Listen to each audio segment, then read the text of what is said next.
नमस्कार, आप देखना शुरू कर चुके हैं वैभव क्रांति चैनल। इसमें मौजूद हैं लाला लाजपत राय पार्क में। हमारे साथ हैं भारतीय जनता पार्टी के जिला उपाध्यक्ष राजीव कत्याल एडवोकेट। पलवल विधानसभा क्षेत्र में सक्रिय हैं। क्या तैयारियां हैं, क्योंकि 1 अक्टूबर को मतदान होना है और 4 को मतगणना हो रही है, लेकिन उससे पहले सक्रियता बढ़ गई है नेताओं की। दिल्ली के चक्कर काट रहे हैं कत्याल साहब। दिल्ली के चक्कर आजकल बहुत लग रहे हैं नेताओं के, उनमें आप भी शामिल होंगे, क्योंकि टिकट की भाग दौड़ में सारे नेता वास्ते, चाहे वो कांग्रेस हो, चाहे और भारतीय जनता पार्टी हो, चाहे दूसरी पार्टी हो। क्या लगता है, टिकट मिल जाएगा? 2024 का चुनाव आ गया। देखिए भूटानी जी, टिकट मिलना ना मिलना जनता जनार्दन का जो मन की भावनाएं होती हैं और जो पार्टी का जो अपना निर्णय होता है उस पर डिपेंड करता है। मैं तो भारतीय जनता पार्टी का कार्यकर्ता होने के नाते अपनी तरफ से पूरा प्रयासरत हूँ कि राजनीति जो एक जन सेवा का माध्यम है, मुझे भी जनता की सेवा करने का मौका मिले। और उसके लिए हाँ, निश्चित रूप से टिकट की आवश्यकता है, पार्टी का आशीर्वाद आवश्यकता है। और मुझे पूरी उम्मीद है इस बार पार्टी युवा चेहरे पर दाव खेलने जा रही है और पार्टी परिवर्तन का बारे में भी सोच रही है कि नए लोगों को मौका मिले, जिससे कि वो नए जोश व खरोश के साथ जनता की सेवा में नए आयाम स्थापित करें। इसलिए मुझे पूरी उम्मीद है इस बार टिकट भारतीय जनता पार्टी पलवल क्षेत्र से मुझे देने जा रही है। कत्याल साहब, ये सामने पेड़ देख रहे हैं आप जी, वो पेड़ गिर गया है और देख लीजिए आप, बेंच भी टूट गई है जी। पेड़ गिरा है, यानी कि एक संकेत है कि इसका टाइम पूरा हो गया था। 10 साल हो गए आपकी भारतीय जनता पार्टी को। ऐसा लगता है कि एंटी इनकम्बेंसी आ रही है आपके लिए जी। आपकी सरकार का कार्यकाल पूरा हो चुका है। कांग्रेस आ रही है, भाजपा जा रही है, दावा किया जा रहा है कांग्रेस की तरफ से। देखिए, कांग्रेस का दावा ये लोकसभा के चुनाव में भी था। जैसा कि आपने बोला 10 साल हो चुके हैं, 10 साल की एंटी इनकम्बेंसी है, ऐसी बात लोकसभा के टाइम पर कांग्रेस पार्टी के लोग कहा करते थे। ऐसे अगर हम किसी चीज़ को किसी से मिलाने लगेंगे तो उससे बात नहीं बनती है। जो जनसेवा के कार्य हैं वो जनसेवा से गिने जाएंगे। 10 साल पहले कांग्रेस पार्टी का कार्यकाल उन्होंने शासन यहाँ पर किया, तो उन्होंने क्या कार्य किए और 10 साल में भारतीय जनता पार्टी ने क्या कार्य किए, इनकी तुलना की जाएगी। मैं आपको बताना चाहता हूं, जैसे लोकसभा में 10 वर्ष के बाद पुनः 5 वर्ष के लिए मोदी जी को मौका मिला कि वो जनता की सेवा करें और देश को आगे लेकर जाएं, विकास के नए कीर्तिमान स्थापित करें, तो निश्चित रूप से मैं आपको बता रहा हूं, तीसरी बार भारतीय जनता पार्टी की सरकार हरियाणा में बनने जा रही है। और आप देखेंगे ये जो गलतफहमी की, दुष्प्रचार की जो बातें कांग्रेस पार्टी के लोग चलाते हैं, सिर्फ सत्ता लोलुपता में, इनका जनता की सेवा से कोई लेना देना नहीं है। अगर ऐसा होता तो मैं कहना चाहता हूं, आप देखिए हमारी पार्टी में नायब सिंह सैनी जी को फिलहाल अभी इस कार्य की जिम्मेवारी दी गई है। एक पिछड़े वर्ग के व्यक्ति को, जो पंक्ति में अंतिम व्यक्ति तक लोग खड़े हैं, उन तक ये भावना पहुंचाई जा रही है कि भारतीय जनता पार्टी 36 बिरादरी को साथ लेकर चलती है, सबको समायोजित करके विकास करने की राजनीति करती है। और कांग्रेस में देखिए, बाप बेटा 2 जनों की बात चल रही है। वो तो सिर्फ ये कहते हैं कि हम मुख्यमंत्री बनना है। उस मुख्यमंत्री बनने के लिए धड़ेबाजी कर रखी है उन्होंने पार्टी में भी। तो मैं आपको बताना चाहता हूँ, तीसरी बार पुनः भारतीय जनता पार्टी की सरकार हरियाणा में बनने जा रही है। कैसे आएगी सरकार आपकी? भारतीय जनता पार्टी वायदे करती है लगातार, लेकिन घोषणाएं करती है, पूरा नहीं करती है उसको। बात करें मेट्रो की, तो मेट्रो की घोषणा की थी, कम से कम उस पर वर्किंग तो कुछ हो जानी चाहिए थी। मेट्रो आने का कोई चांस नहीं है ऐसा लग रहा है, क्योंकि मेट्रो तो आ नहीं रही है, उल्टा ट्रेनें और बंद हुई है लोकल। देखिए, आपने अच्छा सवाल किया। भारतीय जनता पार्टी खाली घोषणाएं नहीं करती है, अपनी घोषणाएं भी पूरी करती है, और जो कांग्रेस पार्टी की पुरानी घोषणाएं थी वो भी पूरी करती है। आप देखिए, केजीपी जो था, केजीपी कोई भारतीय जनता पार्टी की सरकार में घोषणा होकर शुरू नहीं हुआ था। ये पहले की सरकारें थी जो करने में नाकाम रही, उस अपनी घोषणा किए गए कार्य को बीच में छोड़कर चली गई थी। माननीय हुड्डा जी की सरकार 10 वर्ष तक रही, उन्होंने उसको कभी कोई अमली जामा नहीं पहनाया इस बात को। तो ये भारतीय जनता पार्टी ने कांग्रेस पार्टी का जो कार्य था वो भी पूरा किया। तो मैं आपको बताना चाहता हूँ, भारतीय जनता पार्टी जो जितनी घोषणाएं की, चाहे वो बुढ़ापा पेंशन वो 1000 रुपये की थी जब कांग्रेस पार्टी की सरकार थी, और भारतीय जनता पार्टी की सरकार में 3000 रुपये की हो गई, और आगे की घोषणा 5000 रुपये की भी कर रखी है। आपको मैं बताना चाहता हूँ, ये घोषणा मैं आज आपके माध्यम से भी कर रहा हूँ कि बुढ़ापा पेंशन जो हमारे बूढ़े दादा दादी के मान सम्मान के लिए, वो आगे भी बढ़ाई जाएगी। आपने अगली बात मेट्रो की बड़ी अच्छी करी। मैं आपको बताना चाहता हूँ, मेट्रो की घोषणा हमारे माननीय मुख्यमंत्री जो उस समय थे, मनोहर लाल जी, जिनको मैं माटी का लाल भी कहता हूँ, हरियाणा की माटी के लाल मनोहर लाल, उन्होंने घोषणा की थी कि ये हरियाणा में फरीदाबाद से लेकर जो बल्लभगढ़ तक मेट्रो आ चुकी है, पलवल तक उसको आगे विस्तार करेंगे। आप देखिए, पहले भी जो कांग्रेस के टाइम पे मेट्रो लाइन थी बल्लभगढ़ तक, उसको भारतीय जनता पार्टी आगे लेकर आई थी, और आज तो घोषणा भी भारतीय जनता पार्टी की है। और मैं आपको बताना चाहता हूँ, राजीव कत्याल आज आपके चैनल के माध्यम से घोषणा कर रहा है। मेरी बात को जो लोग आपके व्यूअर्स देख रहे हैं, इस बात को निश्चित रूप से मान लें कि जो मनोहर लाल जी ने घोषणा करी है, अगर आपका बेटा राजीव कत्याल आगे आपके आशीर्वाद से प्रतिनिधि रहता है तो 5 वर्ष के अंदर अंदर ही इसको मेट्रो को जो बल्लभगढ़ से लेकर पलवल तक लाने का कार्य करेगा। तो राजीव कत्याल की जिम्मेवारी है, आपके सामने मैं वचन देता हूँ इस बात का कि इस योजना को जो मेट्रो की है हमारी जनता तक इसका लाभ पहुंचाने के लिए इसको पलवल तक लेके आने का कार्य अगले 5 वर्ष की योजना में ही किया जाएगा। ये बात मैं आपके चैनल के माध्यम से बोल रहा हूँ। कत्याल साहब, लोकसभा चुनाव हुए थे, 2 रेयर सीटें थी, अम्बाला और सिरसा। भारतीय जनता पार्टी नहीं जीत पाई, कांग्रेस ने जीत लिया। अब आपकी पार्टी की प्लानिंग ये है कि 21% जो दलित वोटर्स हैं उसको साधने की है। कुरुक्षेत्र में महासम्मेलन होने जा रहा है दलितों का जी, दलित महासम्मेलन। मुख्यमंत्री रहे मनोहर लाल, उस पर चीफ गेस्ट रहेंगे। 5000 महिलाएं उनमें आमंत्रित की गई हैं, 10,000 पुरुष किए गए हैं। महिलाएं उनको मनोहर लाल जी को संकल्प का लोटा थमाएंगी कि आपने संकल्प लेना है। क्या लगता है कि रिझा पाएंगे आप दलितों को? देखिए भूटानी जी, मैं आपको इस बारे में बताना चाहता हूँ कि कांग्रेस पार्टी ने गलत तरीके के बयान देकर, गलत प्रचार कर कर लोकसभा के चुनाव में ये मुद्दा चलाया कि भारतीय जनता पार्टी की सरकार अगर तीसरी बार आई तो मोदी जी संविधान बदल देंगे, आरक्षण ख़त्म कर देंगे। पहले तो मैं आपको बताना चाहता हूँ, चुनाव का परिणाम आ चुका है। तीसरी बार माननीय मोदी जी देश के प्रधानमंत्री हैं और आज वो कोई बात आपके सामने नहीं है, ना कोई संविधान बदलने की बात है, ना कोई आरक्षण ख़त्म करने की बात है। भारतीय जनता पार्टी समाज के जो अंतिम वर्ग तक, अंतिम पंक्ति तक जो लोग खड़े हैं, चाहे वो किसी भी वर्ग के हैं, चाहे वो दलित समुदाय से हैं, चाहे पिछड़े वर्ग से हैं, चाहे अन्य कोई फाइनेंशियल रूप से गरीब हैं, उनके लिए योजनाएं बनाती है, उनको मुख्य धारा में लाने की पूरी कोशिश करती है।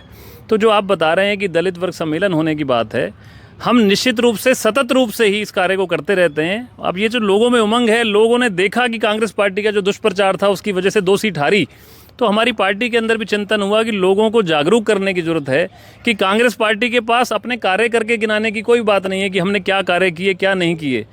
उनकी और राज्यों में सरकारें भी बनी, क्या आज बुरा हाल कर्नाटक में है, कितने किसानों ने आत्महत्या करी, कितना किसानों की स्थिति दयनीय हुई वहाँ पर, लेकिन वो अपने कार्य कर कर आगे सत्ता में आने के लिए कोई बात नहीं कर सकते। वो कमियां ढूंढने की बात करते हैं और गलत बातें करने की, गलत प्रचार करने की बात करते हैं।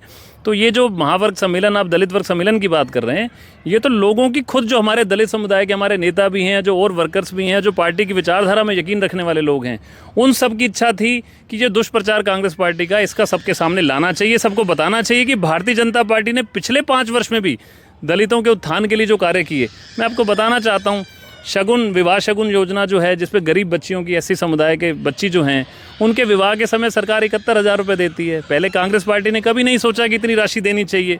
उसके अलावा मैं बात करूँ, गरीब बच्चियाँ, जो BPL परिवारों की बच्चियाँ एससी समुदाय से रिलेट रखती हैं, वो जब 12वीं के बाद शिक्षा ग्रहण करना चाहती हैं तो उनको व्यय, उनके पास आय के साधन नहीं होते थे जिन लोगों के पास। ये भारतीय जनता पार्टी की सरकार ने सोचा, ये माननीय मनोहर लाल जी ने उस समय घोषणा की थी कि जो बच्चियां आगे पढ़ना चाहती हैं उनकी सारी शिक्षा का व्यय हरियाणा की सरकार करेगी। और आज हरियाणा सरकार की तरफ से कॉलेज में, चाहे प्राइवेट कॉलेज हो चाहे सरकारी कॉलेज हो, अगर दलित समुदाय की बच्चियां वो शिक्षा ग्रहण करना चाहती हैं तो व्यय सरकार करती है उसका। उसके अलावा अगर कॉलेज उनके नज़दीक नहीं है, तो अगर कॉलेज कहीं दूर जाना पड़ता है उसको, तो उसके लिए जो उसकी परिवहन की जो व्यय होता है, जो उसकी फीस होती है, बस का जो किराया होता है, वो भी सरकार वहन करती है। हैप्पी कार्ड भी बनाए गए, हैप्पी कार्डों के माध्यम से भी।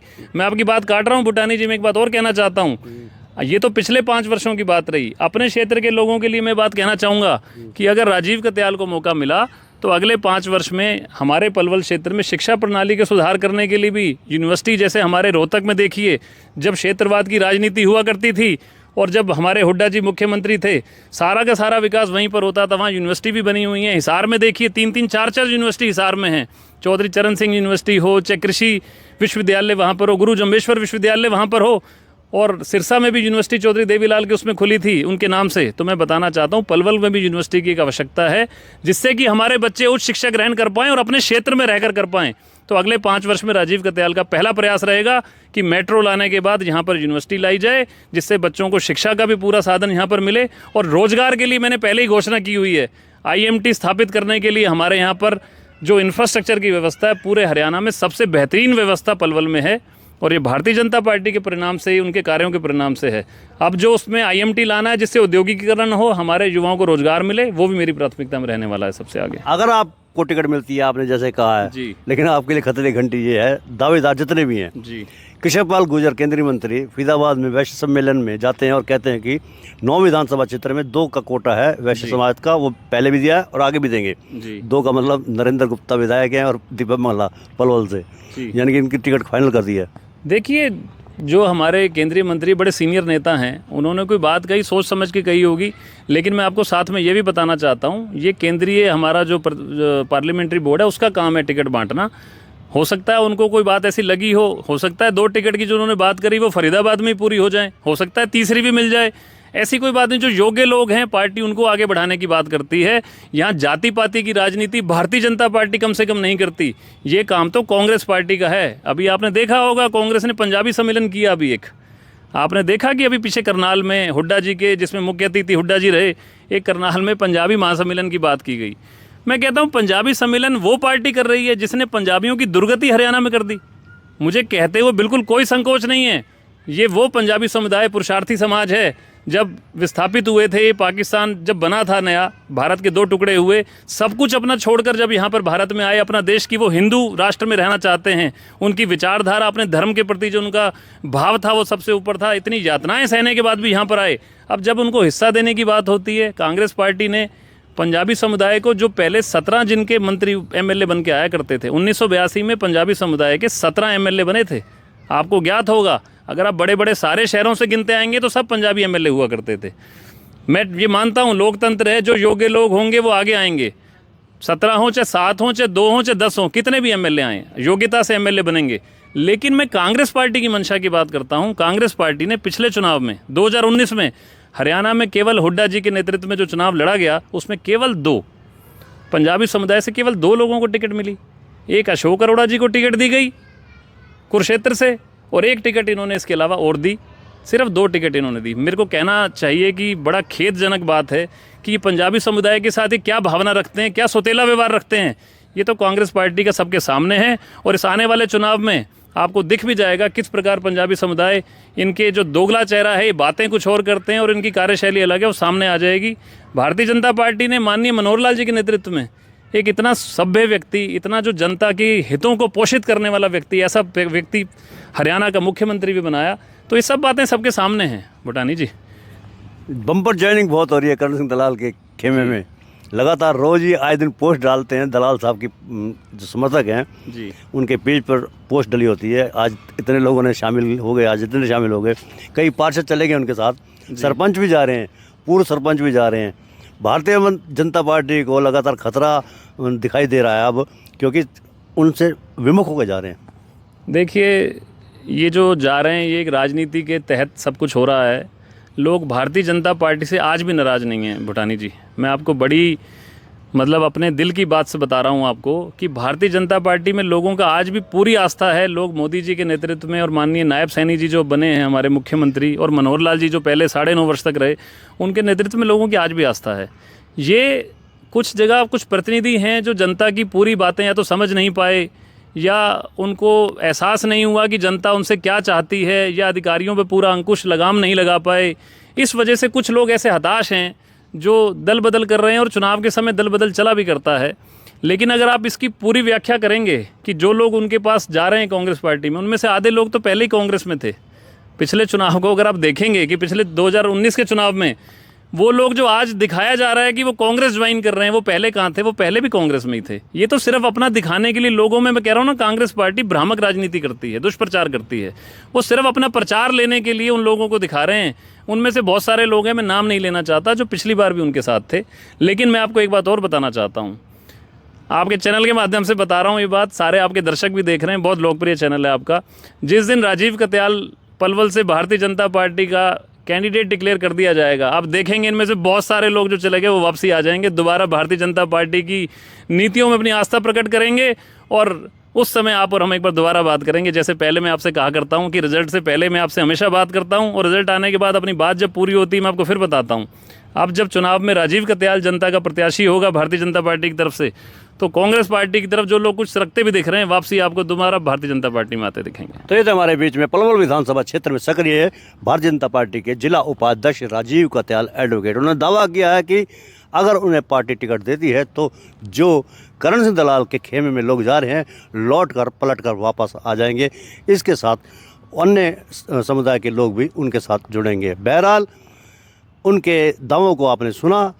आप नीचे कमेंट बॉक्स में अपनी प्रतिक्रिया दें। हमारे चैनल को आप लाइक करें, फॉलो करें, कमेंट बॉक्स में एक प्रतिक्रिया देकर शेयर भी अवश्य करें। धन्यवाद। जय हिंद, जय भारत।